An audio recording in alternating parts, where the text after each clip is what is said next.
This is the School Success Podcast, a podcast for school leaders to learn from other school leaders what's working and what's not, and to get inspiration and encouragement, as well as strategies to grow school enrollment, connect with families, retain teachers, recruit teachers, and everything in between. You guys are heroes, and I cannot thank you enough for pouring into this next generation that's coming behind us.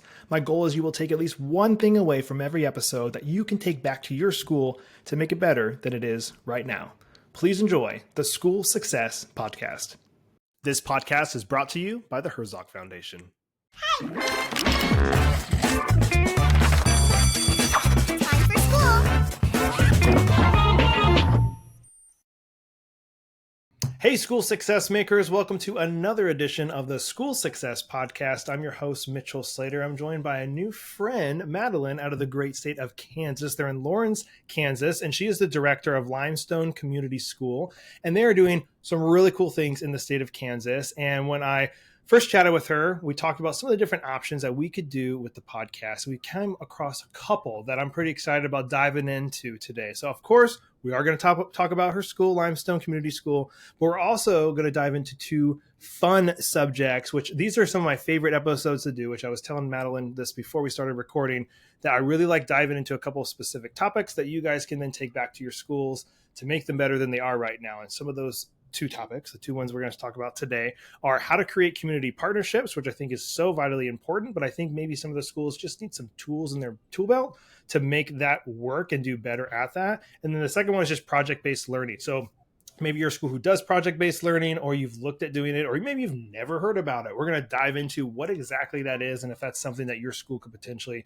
jump into and be a part of, or you can just be educated today and learn about what exactly that is. So we're going to dive into all those things and probably more, because it just naturally happens on a podcast. But before we do that, I'm going to pass it off to Madeline to introduce herself. So Madeline, welcome to the podcast today. Thank you so much for having me. I'm really looking forward to talking about both of these subjects.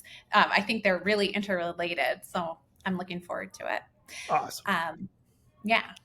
So before we jump in, I always start with the same question that I ask everybody, but I don't give them a heads up about this question. So you're not prepared for this question. So if I was to ever visit Lawrence, Kansas, which, full disclosure, I've never been to Kansas before. I've been I think 5-10 miles from the border or something close. But if I was to visit Lawrence, Kansas, what would you say? Mitchell, you got to eat this and do this to experience Lawrence, Kansas. What do I got to eat and do? I think that you should definitely go to Limestone Pizza, which is a fantastic restaurant downtown. And then you should definitely go and see our amazing wetlands. Okay. Yeah, it's kind of nestled in amongst the city. And so a lot of people don't even know it's there. And so you'll talk to some residents that have never been there, even though they've lived here for decades. Wow. But it's I love it. not to be missed. Love it. Perfect. See, and then I use these recordings for reference. If I ever go to the place, I go, you know what? I knew a person that was, interviewed from Kansas. Let me look at what they told me to do when I go to Kansas. So perfect. Thank you. Well, I think the best way to do this episode, I think, is let's jump into the school specifically to maybe start. Let's talk about, give me a quick background on yourself, how you got there, how the school came to be, all that. And then we'll jump into the two kind of the main subjects we're going to dive into today. Absolutely. So I've been in education for over a decade, and I started off in public education. I have my undergrad in elementary ed, and then I have my master's in teaching English to speakers of other languages. So education is something that I'm really passionate about, something I've wanted to do for a long time.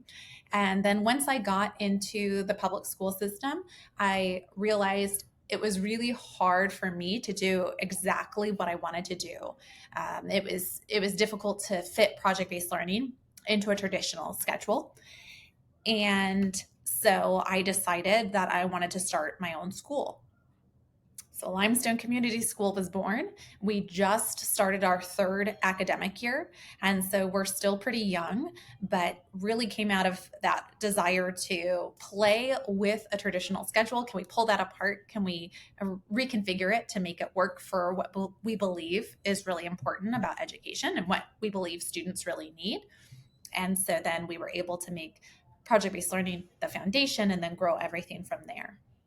Very good. Well, let's dive in then. Let's talk. I think we'll start with project-based learning then, because I I only know actually a little bit about project-based learning. It was from my sister-in-law, who was a teacher in North Carolina, and that was what she was doing. And so I learned about it from her originally, and she was talking about all the things that she does with it. So for those, let's maybe even rewind back. For those that are listening, they go, I have never heard of PBL as project-based learning stuff. What is it? And let's figure out what is it. So we'll start with that. So with project-based learning, you are focused more on the process than the outcome. And so sometimes people get fixated on the word project and they're like, okay, there has to be a project. So you can read a book and then you can do a book report and there you have project-based learning. That's actually not the case. You're more concerned about the process of learning, the process of delving into these really big issues and problems. Not always problems, it could be topics, but really delving deep into that, allowing the kids to explore as far and wide as they would like to within that, and going from there. You typically don't know what the outcome is going to be. Everybody does project-based learning a little bit differently. So our focus here at Limestone tends to be more community oriented. So it does, not always, but it does tend to be about something that we're seeing in our community, whether that's our classroom, our school community, or, even larger, it could be city, state. What are the issues we're seeing? And okay, well, let's research about that. Let's see if we can come up with some sort of solution. Okay. Is there always I guess, how do you grade that? So how is that on a grading scale for you as a school? How do you decide if they did get a good grade on something or not? That's a great question. So we're not, we don't do traditional grading. I think that even if you are a person that you do traditional grading at your school, it's actually quite simple to figure out how to grade it. So we take a look at what within this topic, what are the standards that we're going to be covering? You're typically going to cover quite a few within a project-based learning unit. It could be 15 to 20. Obviously, those are not all going to be your main focus. You're going to have to pare that down and okay, what are the skills that I absolutely want to make sure the kids are taking away from this? I might not know where we're going to end up, but I know throughout this process, they're going to learn how to write a persuasive paragraph, or they're going to learn how to formulate questions to interview people, right? And so you have those kind of little touchstones as an educator about, I'm going to be checking in on those. And so you can do quick check-ins with the kids. You could do, if they're having to brainstorm different interview questions, they turn that in and you can grade it from there. So you're not necessarily going to be grading the solution of, woohoo, you solved this massive problem, or you didn't, so you get a bad grade, right? You're going to be teasing out what are those skills and standards that we're covering throughout the unit. Is project-based learning something that is in every is in every subject and can be in every subject? So math, social studies, history, is it all the above, or is it specific? So it's super integrated. At our school, how we do it is we will teach small groups, math skills and reading skills, writing skills, and then project-based learning time is where you get to apply all those skills and then go really deep in science and social studies. So can I give you an example? Yes, please. All right. So our first year that we were around, our first and second graders decided that they wanted to tackle the issue of homelessness. And so in order to do that, there's a lot that you have to do, right? That cannot be siloed into one subject area. We needed to research and find out, okay, it looks like to us that this is a growing issue in our community, but we need to do research to make sure that's not just our perception. And we need some hard numbers to go with what we're seeing. So we did research, right? So then you have reading and you have social studies. We ended up conducting interviews with a lot of nonprofits throughout the community. And so they had to write, they had to do a lot of formulating of questions and things of that nature. And then when they decided they actually wanted to build homes, Well, hello, math and engineering and, all of these things. And so we had to teach the kids measurement. We had to teach them perimeter, area, all of these different things. So you can see that all of these subject matters are coming together really naturally. It's just like many of our careers, right? Very few of our careers are only math related, only science related, right? They just are naturally integrated. You need all of these different skills to solve problems in our everyday life, in our everyday careers. And so we're just mirroring that. That's so good. I love that. I love when you use like real life examples because that makes a picture in my head. And I think about just in life, I think about our 5-year-old son, like even just for him, like he has to, I want to do this. Well, to do that perfect, a little like the simplest example would be like, well, I want that toy. Okay, well, Yeah. to get that toy, you're gonna have to work because you can't get money for free. You have to work to get money. Well, how do you work? Well, you have to do these chores. Well, how do I do those chores? This is how you do those chores. And like, that's so I love that concept because it's something that's always going to be around. It's never going away. It's like what it is, how kind of just life works, whether we like it or not. So I like Yeah. the life application side of it. And I remember hearing, I guess I'll see how I bring this around here because I had the thought pop in my head. I was interviewing a guy a couple of years ago. His name is Gavin McCormick.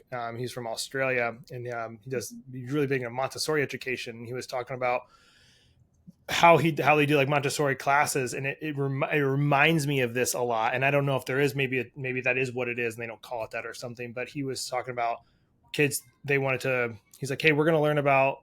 How did he say that? I think he's like, we're going to learn about volcanoes. And he goes, you do something on volcanoes, and he give the class the assignment. And they're like, okay, and he's like, that was all he told him, like do a thing on volcanoes. It's like, okay, well, how do I need to look up volcanoes. I need to figure out how do volcanoes work. Mm-hmm. What is rock mean? And they had to kind of like work it backwards to present the thing. And he goes, I didn't care what the solution was. I cared about what did they do to create the final thing that all the prep that they did to make the report or whatever. And I thought that was a really good way of like, he put it in the students' hands to decide how they wanted to find out the solution and create, have all these problems pop up. Is that what I know is a really bad example, Barry, but like, does that make sense of that? Is that kind of like what project-based learning is? Yeah. So Montessori, the Montessori approach is a type of project-based learning. Okay. Absolutely. Yeah. Very cool. So do you give this, so give me an example of, if you're in a classroom and you're doing project-based learning, do you let the students pick what they're doing? I guess let's put it like in an actual, like something even just like last couple of weeks, maybe you guys have been open is to go, all right, guys, we're going to learn this today. Do they get to pick what they get to do, or do you give them the end goal? Like, this is the end goal. Now you decide how you make that happen. Yeah, we don't tend to give them the end goal. So usually it comes about very organically. So recently, we have a crew of kids that are really passionate about changing some zoning laws in our county. They're 5th and 6th graders. And so they came to me and they said, hey, we want to work on this project. We need to change one of the zoning regulations. And we don't know how to do that. So that's what we'd like to do is figure out how to do it. And right away, they got a meeting with a city commissioner who's willing to walk them through all the different steps. But so it'll just be organic like that. Every once in a while, if kids haven't come to us with what they want to work on, then we'll open it up and we'll say, hey, we have space right now to explore something new. What is it that we want to use this time for? At some places, it is much more individualized than how we do it. It wasn't necessarily the plan. I thought there would be space for kids to do hyper individualized projects. But instead, because we have such a huge emphasis on community, the kids really want to work in partnership with one another. And so that's been a really cool thing to see, just how much collaboration there is. I love this. It just makes sense, which I like. So if a student doesn't come to you with something like organically, then how does it play out in the classroom for when you guys do teach on something specific? If the kids are not bringing you anything that they want to dive into, then like, what's our go-to? Yeah, I guess how that would roll out, like, okay, if you have a teacher in the classroom that's like, hey, we do project-based learning, but the students are not coming up with the idea, like bringing you something like I love their initiative, the fifth and sixth graders to do that, and meet with the commissioner. But like if you're in the classroom, you're like, hey, this is what we're going to learn this week. Is everything always taught with the PBL like setup, or is I'm wondering if it's an everything every single time, or is it only for certain things? No, so again, we'll do like our small lessons that are just on math skills and just on writing skills and just on reading skills. And so as we do those, a lot of times it'll give the kids in those lessons, they're short, they're like 30-minute lessons. But they're in such small groups that the kids are getting, this high impact lesson, which is fantastic. But through those lessons, often they'll start thinking of ideas. And so then our afternoons are pretty much just project-based learning. We're applying those skills. If there is ever a time when kids really, nothing has come up naturally, sometimes the teachers will have heard conversations the kids are having. This just happened in our first, second grade classroom. And the teachers came to the students and said, we are noticing that there are so many of you that are studying insects out at recess. Can you tell us more about that? And then the kids will, and they'll say, oh yeah, well, we're really fascinated. We noticed that there was a spider that creates this orb. What's that about? And then, oh, well, wonderful. Let's dive into the world of spiders. Got it. I like that. I could just see myself as a kid being like, I'm not going to tell them anything, because if I tell them something, that means I'm going to have more work to do. If I tell them I'm interested in something, I could just see that playing out very much in my life if I had done that. But I was homeschooled, so I don't know. I don't think technically we did project-based learning, but I'm sure it was a mixture of that being at home. But that's immediately what popped in my head going, there's got to be the kid that's like, I'm going to try and outsmart the system here and not think of anything. So anything else on the PBL side do you want to share before we jump into the other subject? Well, I think it just kind of ties into what we're about to talk about. Another way that I think makes project-based learning such an amazing tool to teach students with is that the philosophy that we utilize is, again, we're very focused on community. And so we pull in a lot of community partnerships to work alongside us. And that always keeps it incredibly exciting. You never know what you're going to learn, even as the facilitator. So what, in your description of what community partnership is, what is that for you guys at your school? So like people are listening going, well, I think community partnership is this. So what are you saying is community partnership? Community partnership can be so many different things. So probably the people who are listening and they have their idea, it is absolutely correct. So also it is having people being willing to be interviewed by students. I think that's really an underutilized research tool. We have so many experts in our community. Everybody does.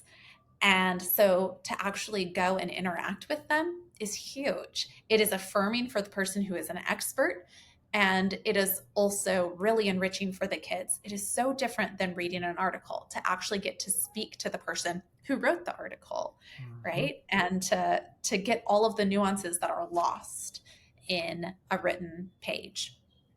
So that is one way that community partnerships can look. Sometimes it's much bigger and they actually come in and they help us teach. So when our students were wanting to build homes, you know what? I've never done that. I haven't designed a home. I am not an architect. I am not qualified to do that. And so it's a way to show humility to the kids of letting them know this is not an area that I am trained for as an educator. So let's contact these people and pull them into this conversation. They are qualified. And so it is not unusual for us to have people come in and teach students. Sometimes they'll come in once a week for months and help with a project. So that could be a way that community partnerships look. Another way is people choosing to donate materials. The kids, our kindergarten class last year wanted to create a mural. They wanted to beautify a space that was near the school because they were learning about the community and all the different people who help make our community a great place, and in so many different ways. And they thought, well, we can contribute to that. So they came up with this awesome idea. Well, we didn't have it in the budget to create this mural. We had a community partner who very much wanted this to happen, and so they donated the materials. So there's just so many different ways it can look. Very cool. So to speak into that last one, there was a lady we just had on, and it hasn't even aired yet. I think it'll air in a couple of weeks, but Kelly Tinkley. So anybody's listening, it'll already be out. By the time you listen to this podcast, go listen to that one, because she talks about this thing, and maybe Madeline, maybe this will be an idea too for that I was like, I've never heard of that before. So she was walking through the mall, and she made a comment to her husband outside, and I think it was an Abercrombie or something, and she goes, man, look at the beautiful marketing setup that they have of all the stuff. She's like, I wonder what they do with all that when they're done. And her husband's like, well, they throw it away. And she's like, no way. And he's like, oh yeah. And so she went inside and asked, and they go, oh yeah, we throw it away when we're done. She goes, can I be on can you call me when you're about to do it? I'll take it. We have a school, blah, blah. So she ended up, long story short, making a nonprofit set up through the school, like a program where word spread, and all these corporations started calling them when they were getting rid of their displays, and they had lighting displays and all this metal and beautiful couches and tables that people perfectly working, and they used it in their not home ec, but the kids would use it for setting up a space inside the school, or they would use it for design. It was like all for free, that they just went and picked it up. They had to pick it up. And I was like, well, that's genius, because I hate more stuff going into the landfill. That doesn't need to go in the landfill. So just an idea. When you mentioned that, I was like, oh, that's a great community partnership idea. If people would just start donating stuff like that. Yeah, absolutely. That's amazing. So I love that. So, all right. So community partnership, obviously huge, but you got to have people that know you exist. You got to have people that know what you need. Do you have any suggestions or strategies when it comes to how do you get those people? And then obviously you mentioned people coming into the classroom and teaching, vetting the people and making sure they're coming into a school, background checks, all of that. So kind of how you find the people, and then do you find a specific need first and then go after somebody who fills that need, or do they come to you and you go, let me see if I can make this work? Yeah. So there's a lot there. So let me make sure I answer all Sure. of Okay, as far as getting the partnerships, it takes time and it takes relationship building. I think one thing that I have found be really successful in having those community partnerships is recognizing that for these individuals that aren't working with students every day, this is a way for them to access active hope. Are you familiar with that term? No, but I feel like I know what you're talking about just because of the name. But explain it. Yeah. Basically, it is so easy in our society right now to get bogged down in pessimism. Mm-hmm. And, there's so much pitting against each other. There is some really large, legitimate problems happening it's just monumental, right? So all of this influx of information in the state of the world is having a huge impact on our mood. It's having a huge impact on our interpersonal relationships. We're feeling more isolated, right? And so it can become really overwhelming. I am very lucky, and many educators are very lucky to get to work with students who are full of optimism and imagination and creativity if you give them the space to be those things, right? And so then when you invite community partners in, they get to be a part of that, and they can have their thinking begin to shift, where they can remind themselves of why they fell in love with their profession. They can remind themselves of, oh yeah, actually there is a lot that we can do to better our world. Homelessness is a huge issue. How do you even begin to go about tackling that? Right? So let's throw our hands up in the air and let's walk away from it.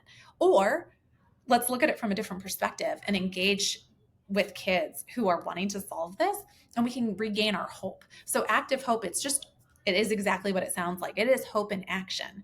And so what I have found is that after having the first few initial community partners, it is what you referred to, Mitchell, where people are now reaching out to us and they are asking, will we please partner with them? Can they please come and work with our students? And that's a really interesting thing. Since we do have our students take so much ownership over their learning, what I tell these new partners that come to us, I explain, I am happy to talk to the kids about this. You are welcome to put together a presentation and talk with the kids. Ultimately, it will be the kids' decision if this is a project that they're really passionate about and if they want to move forward with. So that's a lot. It is. So clarifying question on that. Yes. Do you have, so if somebody came to you and said, okay, I'll use me as an example. So because this is of interest to me, because I was a youth pastor for years. I love students, all that stuff. So my background's in business. I started my business that I'm doing right now when I was 17. And so started it in high school. I would love to and I've taught 2 or 3 times at a school, just gone in and shared my story to other students, to say you don't have to be old to start a business and do stuff. So I would want to go in and do that for different schools. But if I was to come to you, just as the example, even though I know you're in Kansas and I'm in Florida, but if I said, hey, I want to do this, you'd be like, okay, well, we'll let you know if any of the students ever bring up interest in wanting to start a business. Is that how that would roll out? No, thanks for clarifying that. No. So what we would do is we would tell the kids, hey, we've just been approached. There's this organization or there's this business or there's this professional who's really interested in sharing about XYZ. Okay. Is that something you're interested in exploring? So for instance, we just were approached by our local history museum. They wanted the kids' help on revamping some lesson plans that they make available for all the students in our county. Cool. And so I told them, to me, this sounds amazing. This sounds so exciting and so interesting, but we need to talk with the kids. This individual that works at the museum, she's totally on board with this methodology. And so she was like, awesome, I will be there and I will present it to them and we'll see what they think. Right. And so it takes, again, that humility piece of knowing that the kids may not be interested. And that can feel like an awkward place for you as the school leader, right? You need to have enough confidence in what you're doing that you know that the relationship won't be damaged, that you can invite these people into your space, they can talk, and then the kids can decide what they would like to do. Because at the end of the day, that's what's most important. The other thing about community partnerships, I think that's really important, is that I am always incredibly honest about why I want the organization to be involved. I think that sometimes we worry about, I don't want to ask too much, or I'm going to make it the bare minimum, and then we'll see. Maybe they'll get more comfortable, and then I'll ask more. And then it can just, hurt relationships, right? Because then all of a sudden it's not exactly what was presented initially. And so I'm just very honest about, here's what my hope is. My hope is that you would be able to come in once a week for the next 6 weeks. These are the topics that I would love for you to cover. I'd be happy to co-plan it with you. Or, here's this other option. Do either of those feel like things that you can commit to? Hey, school success makers, Mitchell here. I just want to take a really quick break from the show to give a big, huge shout out to the Herzog Foundation. I absolutely love the Herzog Foundation. I've been friends and partners with them for a couple years now, but we're bringing it to a whole new level. And I'm excited to share that our very own School Success podcast is now featured on the Herzog Foundation Podcast Network. The Herzog Foundation is a powerhouse of resources designed to support schools like yours, from free training events through the Herzog Foundation Institute to their incredible online news publication, The Lion, and of course, our new podcast, Home. They have everything you need to stay informed and inspired. And if you're dreaming of starting your own Christian school or co-op, don't miss their online course, Schoolbox. It's a fantastic resource to help you get started on the right foot. At School Success, we're proud to partner with the Herzog Foundation to bring you these valuable tools and insights. So visit herzogfoundation.com to explore all they have to offer. Trust me, you won't want to miss out on these amazing opportunities for growth and success. And I love all the people over there, and I know you guys will too. So please go check them out, and you won't be disappointed. Now, back to the show. I like the full transparency, full disclosure with that stuff. That makes, because I'm interested in this type of stuff. So if somebody came to me and go, hey, yeah, if you could just come in and speak once, and they're like, okay, sure. And like, hey, now that you did that, would the kids really, could you just start doing like, oh, I mean, I can, but that's, then you feel like then I feel like a jerk because I couldn't do what you wanted. Exactly. Because now you've met the kids I know. And you're like, how am I supposed to say no now? Mr. Slater can't come anymore, guys. He said he's too busy for you. You're like, thanks a lot. Yeah, I get, okay. That makes a lot of sense. So all right. So those that are listening, obviously full transparency. If you're talking to people in your community that say, hey, this is the expectation. This is what we're looking for. This is what we want. This would mesh best with what is how we are teaching the students and all that. So that all that makes sense. So then just a background check, is that all you're getting from people? And like, how do people make sure they're set up with that part of it? So it depends on, everybody is a little bit different, like each state, but there's different requirements depending on how many hours people spend with students. So these people, our partners are never alone with students. There's the regular teaching staff is already there. We have amazing ratios at our school. We're very lucky. So we have a 1-to-10 ratio.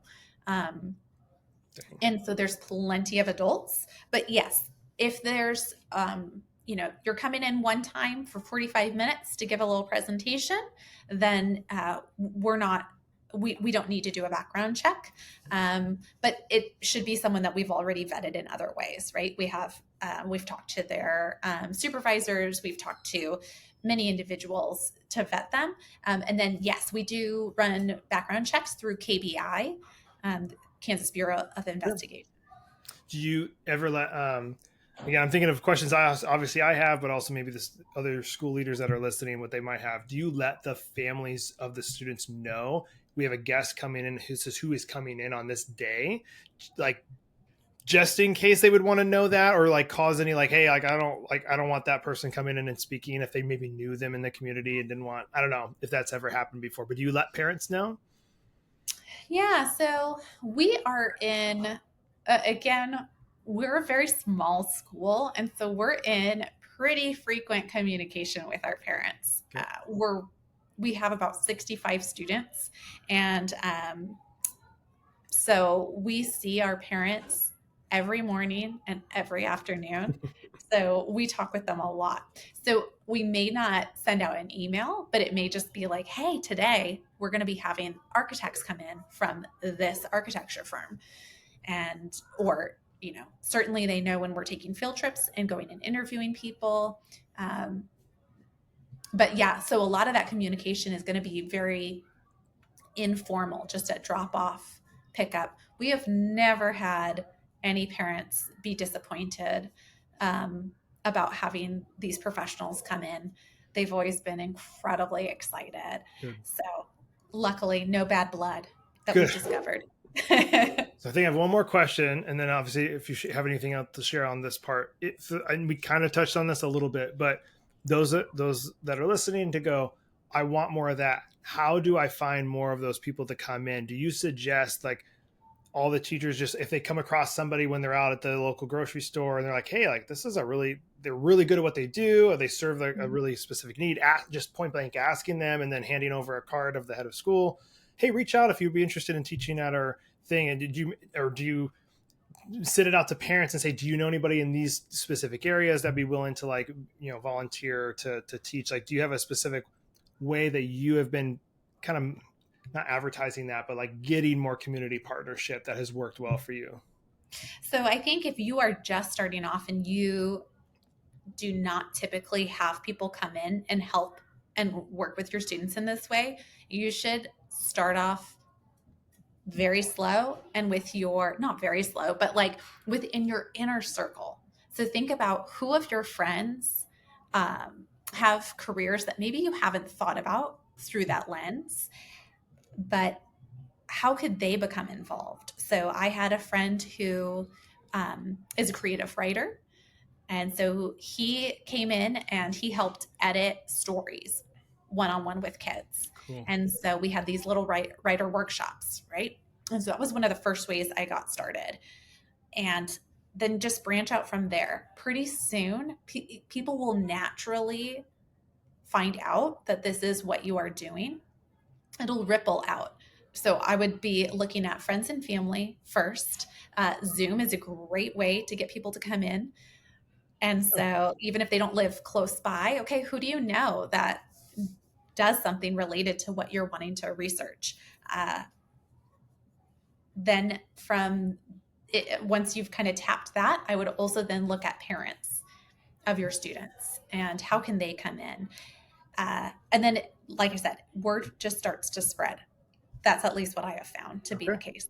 Do you, so another question's popped up. See, all these good questions. So do you recommend a cadence of, okay, this is too many times a week we've had people come in to like not a lot? Like, is there a good ratio? Because I think people are going to hear this and go, oh yeah, let's do this. Let's have 5 people a week come in and teach, talk to our students. But do you have a kind of a ratio of like this many times a week or a month is a good medium to like not be overwhelming or anything? Well, I think it goes back to planning out how you're wanting to do this. If you're doing this through the lens of a project-based learning unit, then think about, okay, those units typically follow a flow. So there's usually a research component. Maybe that'll last a week or two, depending on the age of the students. And then from that point, you get into ideation and prototyping. And then you get to the finishing touches of figuring out your presentation. So it could be that you want different experts and people to come in at different points. So when you're in the research phase, I would say you could have somebody come in every single day and it would not be too much because the kids are just absorbing information at that point. They're taking notes. You want to talk to lots of experts. Once you get into ideating and really trying to solve that problem, that's when you're going to want to slow it down. And I would say having, a couple people come in, maybe in, if you have a storyteller that's coming in to work on a unit, maybe they're just going to come once a week for 6 weeks and help the kids, check in on the kids. But I think it just depends on how you're wanting to structure the unit. Okay. Well, no pressure, but if it's of interest, I'd be willing to do a Zoom with your students if that was ever of interest, like a business thing or entrepreneurship. Put it on the podcast so everybody can hold me accountable. But there you go. If it was of interest and you said if Zoom is an option, then I can do that. Yes. Otherwise, I can't just fly to Kansas tomorrow. So, but they would love that. Okay. Well, I would love that too. That stuff is super fun. I would love to see more people starting like all these. I picture all these little kids starting little businesses, So I'm like, oh, like start businesses. Yeah, do it. That'd be awesome. Anything else on the community partnership side before I ask you my final question? I don't think so. I think that's it. I think we exhausted it pretty well, actually. So, my last question, I always ask everybody that comes on, if you were to share one piece of advice with the school leaders that are listening, if you were to be able to put it into one, what would that piece of advice be? What I always love to tell people is just ask. The worst that's going to happen is they'll say no. That's really good and very true. So true. Like if you meet Elon Musk, just ask. Like, hey, would you be willing to donate $1 billion to? Yeah. I had an interaction. I went to a conference that Bill Gates was at, and my students were like, "Okay, you know what you always say, just ask." Did you?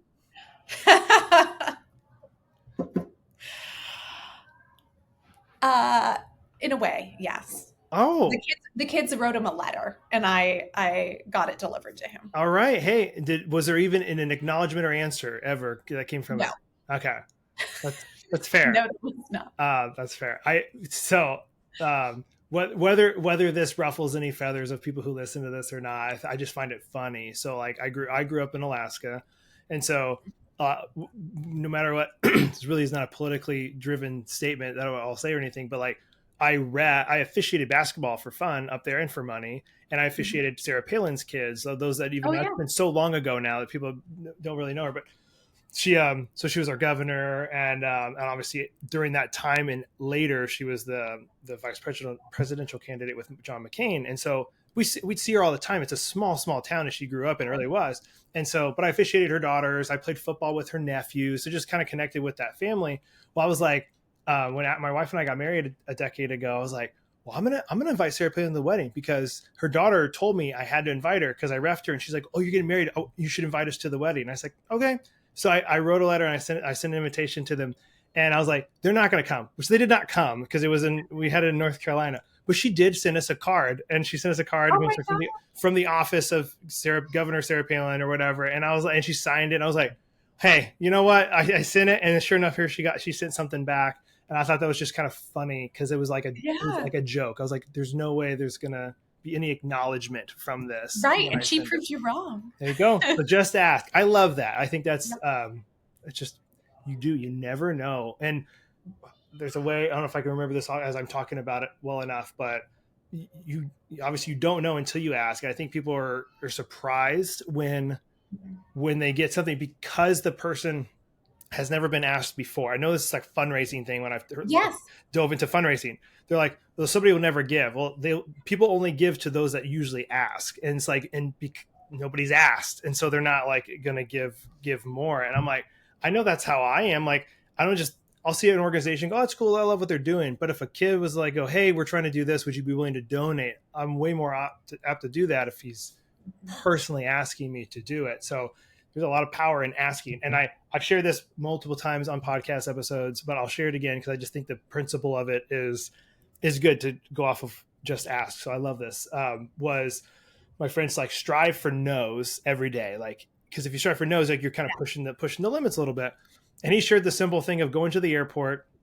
He got a coffee and then at a random coffee shop, and he drank it and finished it. And he's like, I'm going to go ask for a free refill. And his wife goes, they're not going to do that. We're at the airport, you know? And he goes, I'm just going to ask. You never know. And so she's like, whatever. So she goes to that because that made her really uncomfortable. And he was like, I'm just going to ask. So he goes, hey, can I get a free refill? And she's like, the lady goes, oh, we don't do that here. And he goes, oh, okay. It's just a drip coffee. I thought you guys would do that. Like kind of asked it again, not in a disrespectful way. And she goes, what the heck? Why not? Sure. I'll give you a free refill. And give her a free refill. And she's like, huh, like you never know. And so I've been like starting to do that too, where I'll ask, and if they say no, I'll ask again, not in a pushy, disrespectful, like, oh, okay. Like are you sure? Or, how do I say it? Where it's like, I go, oh, well, you guys have done this before. I thought maybe I'd ask again and you would do it. And then usually it's crazy. The next one, like, what the heck? Sure. Cause I know I respond to people who are being really, really nice. I'm always nice. I promise, you know, but just asking. It is fascinating, right? Yeah. The psychological part of that. I know I'm the same way. If somebody asks something, I go, no, probably not. My son, Dad, can we do that? No, probably not. Please. You know what? Okay, 2 minutes. We can do it for 2 minutes or something. I don't know. Like it's like your brain needs that extra time to process. Like, did I just say no as a knee jerk reaction? Because I can't trust anybody, you know, or whatever it is. So all right. I know I'm going to exhaust this. I'll just finish up this thought and then I'll be done. But the Starbucks, I just did this like 3 weeks ago on a podcast. But the Starbucks, I loved, like, I used to always get the nitro cold brews at Starbucks. And so if people don't know, if you're in Starbucks still, they'll give you a refill. If you're in Starbucks, a free refill or 50 cents or something. If you're in there for drip coffee and tea or something, it's like, so it's the cheaper coffee. And so I didn't know that the first time I did that. So I went up and I always heard you got a free refill. And so I was like, hey, can I get a free refill? And they said, oh, we don't do nitro refill. We just do a cold brew. And I was like, oh, I said, bummer. I was really wanting a nitro. I was like, okay. And I was going to turn away. She goes, I'll just give it to you. It's all good. And I was like, okay. So now I was like, now I'm in. I got it. So then the next time I went to Starbucks, the same location, it's different people. I said, hey, can I get a nitro refill? She goes, oh, we don't do nitro. I was like, oh, bummer. The last time I came here, you guys gave me one. And she goes, oh, what the heck? I'll give it to you. I was like, oh, yes, it worked, you know? So it's like the little wins in life are awesome. So they are. It's just ask. I love that. That's a good one. So All right. This has been a really good episode. I've loved this one and I've learned a lot, and I know our listeners will as well. So Madeline, just thank you for taking a good hour block out of your day to chat with me on the podcast and to share your insights and your expertise. Obviously wishing you and your school nothing but the best as you guys continue to educate all those students and pour into that next generation. And if I can be of any assistance doing anything in entrepreneurship or anything, I would love to be a help to your school, but of course, no pressure. Just want to thank you for your time today. Thank you so much. I really enjoyed it. It was fun. Well, another huge shout out and a thank you to Madeline for taking time and being on the podcast today. I love what she's doing over at Limestone, and I love that she was able to talk about some of the different things today on today's episode with project-based learning and building up community partnerships.